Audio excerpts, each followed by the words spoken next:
عليكم. شتلات بولونيا عربي، احنا اول 8 اهو 2025 وبنجهز لموسم 2026. الناس اللي عايزه تستلم بقى في شهر مارس وابريل ومايو في 2026 لازم تحجز، ولما بتحجز من دلوقتي وبتاخد عدد بتاخد سعر برضو، وبنبدأ نتابعك وبنبدأ نعرفك تجهز الارض ازاي، متابعة على الواتس مجانا، نبدأ نقول لك تمشي ازاي وتشتغل ازاي وكل حاجة.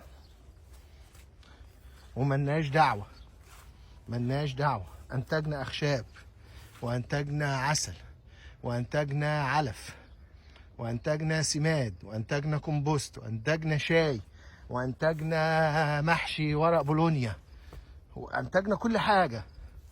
ماليش دعوة بقى باللي بيشتري بولونيا مش من عندي.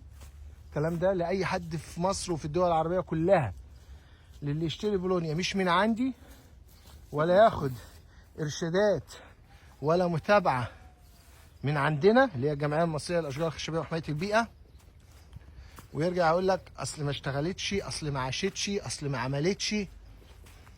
النوع بيفرق، الصنف بيفرق، الجيل بيفرق.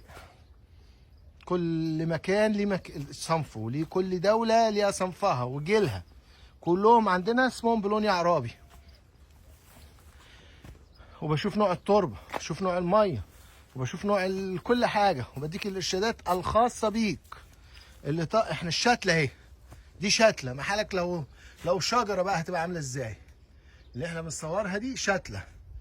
طبعا انت ما بتاخدهاش بالكلام ده، احنا بنقصها ساعة ما بنديها لك، وبنديك اهم حاجة كيس مليان جذور. اهم حاجة حتة الجدر اللي فيها، حتة الجدر اللي بنبعتها لك، حتة الجدر اللي بتاخدها، دي اهم حاجة فيها.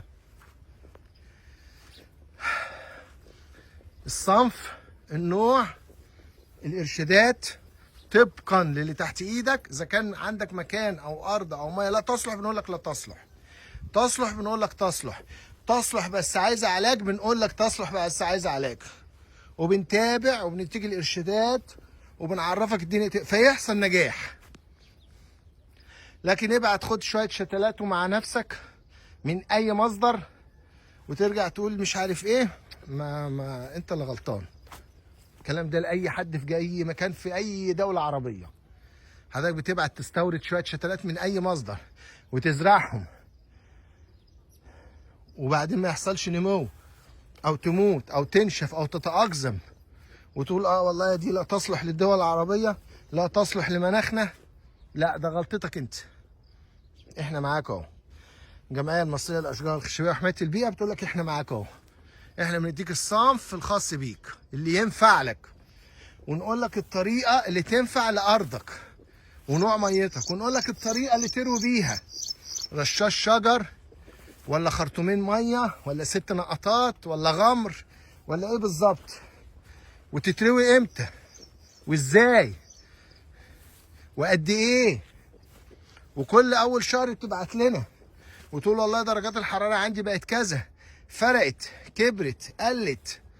نقول لك خلاص اعمل كذا، زود كذا، رش حاجه للاجهاد، ادي سماد للنمو، اروي بالطريقه الفلانيه عشان تزود رطوبه. الصنف، النوع، الارشادات، كل ده بيخلي فيه نجاح قوي جدا. خلاص الشجره اشتغلت وكبرت وعدى عليها 2 ولا 3 وخدت حجمها، خلاص يا باشا كل سنه وانت طيب.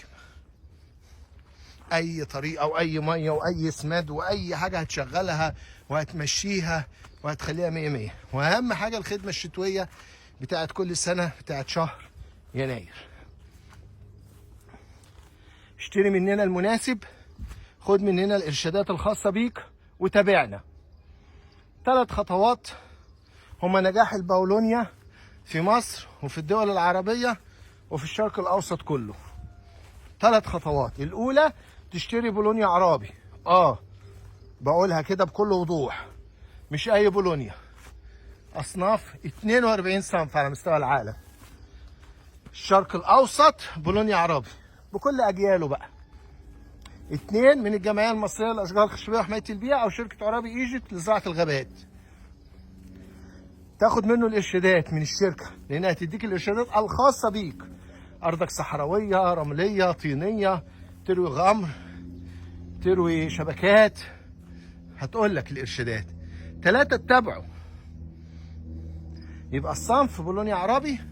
2 تاخد ارشادات ما قبل الزراعه المهمه جدا جدا، اللي اهم من الشتله نفسها، الارشادات اللي المفروض تتم قبل الزراعه. 3 المتابعه بعد الزراعه. تلاقي شجره ناجحه جدا جدا، عايزه بولونيا عربي، عايزه الحر الشديد جدا بتاع الدول العربيه. بولونيا عربي عايزه الحر بتاع الدول العربيه باجيالها المتعدده. نجاح باهر ان شاء الله. مع السلامه.